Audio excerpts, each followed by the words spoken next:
sabi ko kanina, it's been what, 10 years, even 15 years, kung pati yung proseso ko, ilang taon na, 2009 pa. Ang hinihiling ko lang talaga, magkaroon ng tamang producer for this kind of project. And very frank ako and very honest. Alam ko, kasi marami naman po they like my concept, they like the teaser, pero wala po talagang sumugal. Kasi yun naman po yung importante sa akin, yung kailangan ko may sumugal talaga dun sa project, nang hindi po pinapalitan kung ano po yung gusto kong ipahiwatig sa audience ko. Nung sinabi nga niya, interested siya, syempre talagang hindi po talaga ako naniwala. Sa totoo talaga, hanggat mag-day one. Alam ko baka mamaya, kasi ang dami rin naman nating hindi natutuloy na projects, baka sa una lang yan, excited lang si Sylvia. Sabi ko, sorry, pero hindi talaga ako naniwala. Pero nung nakita ko, pero sabi ko sa kanya, gusto ko lang din sabihin, kasi ang dami po niyang binibigay sa aking mga napakabatikang na artista na to. Sabi ko sa kanya, Miss Sylvia, ang bida ko po dito ay sina Jiro at Jessica at hindi ko po talaga papalitan yun. Alam ko po, si Miss Ellie, si Miss Janice, ito si Mr. Joey, Sir Tonton, si Jan, and even si Joel, tsaka si Mike, hindi ko po kayang, mataas po yung respeto ko sa mga artista na binibigay nyo po. And I'm so grateful. Pero gusto ko lang din po sabihin bilang director na matagal ko na po itong project at paninindigan ko po na sila po ang bida. Yun po ako. Very honest po ako sa kanya. And ganito pa ang working hours nila. Because meron na akong, nag-immerse na ako with them and I know kung paano. And kailangan may safety officer, yung mga ganong technicalities, sinabi ko sa kanya.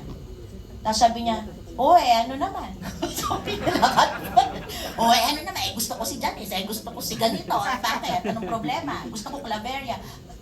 Actually, kaya po ko sinabing Baguio, luho ko na yon. Gusto ko nga Manila lang kasi alam ko mahal eh. Yung sinasabi nga niya, mas maganda ang Claveria, maganda. Nandun naman po ako, pero bilang pong director na napakatagal na po talaga ng project na to, gusto ko lang po talaga ma-produce yung pelikula. Gusto ko lang talagang matuloy kasi yun naman po yung goal ko talaga bilang taga-kwento na hindi lang po ako yung matuto kung ano yung tinuro po nila sa akin. Gusto ko rin ma-impart ito sa audience. Kasi sabi ko sa kanya, tipid tayo kasi gusto ko lang po matuloy. Ayoko yung parang una lang tapos hindi matutuloy. Pero, wala siya. Hindi, dapat lakihan natin to. Dapat nakakatuwa lang na hindi rin ako nakapaniwala na I'm really thankful na sabi ko, eto na pala yung tamang producer pala. Maybe it will take years, ganun pala. Kasi hindi ko pa nami-meet yung tamang producer na makakaintindi sa akin. Medyo sobra-sobra nga lang po siya talaga. Minsan talagang, grabe po yung, ang tawag ko sa kanya, Madam SSS, Sylvia Stress Sanchez. Hindi talaga, pero good stress kasi grabe yung plano niya sa pelikula na parang to the point na, yes, ang dami niyang plano. Kailangan, ganito, first day pa lang, nandun na siya sa awards night eh. Sabi ko, Madam, pwedeng matapos ko lang tong first day. First day, nahimatay agad si Jessica. Sabi ko, oh my God, ganito ba tayo? Sabi ko, nandun na siya, direct ganito ang blocking natin sa awards night. Ganito, awards night. Ang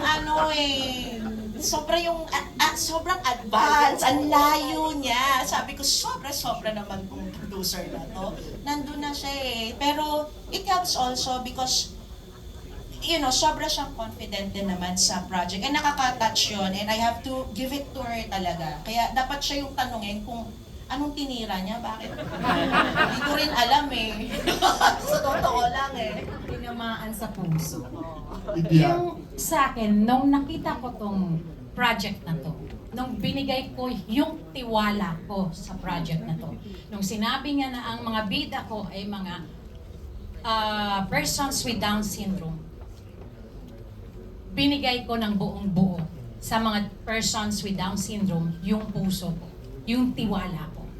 From day one, hindi ako nag-alangan. Kasi alam niyo kung bakit? Meron akong nakakausap. Lumaki ako na ang best friend ko is with Down syndrome. meron akong pamangkin with cerebral palsy. So nakakausap ko sila ng parang tayo. Okay?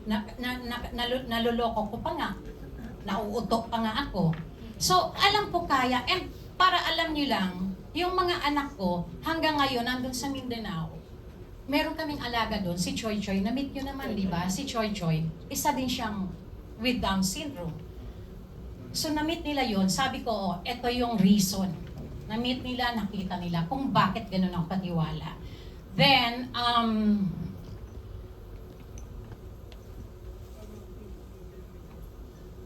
dapat silang ipagmalaki. Yung pumunta sa akin, yung eto na yung movie, hindi ko to bibitawan. Eto yung movie na magpapakita na hindi sila dapat pinagtatawanan. Ito yung movie na dapat mag-o-open sa atin lahat. Bato ka na lang. Napakasama na lang ng puso mo kung hindi mo ma-open yung puso at isipan mo pag napanood mo tong pelikulang to. Kaya sabi ko kay Direk, akin na to. And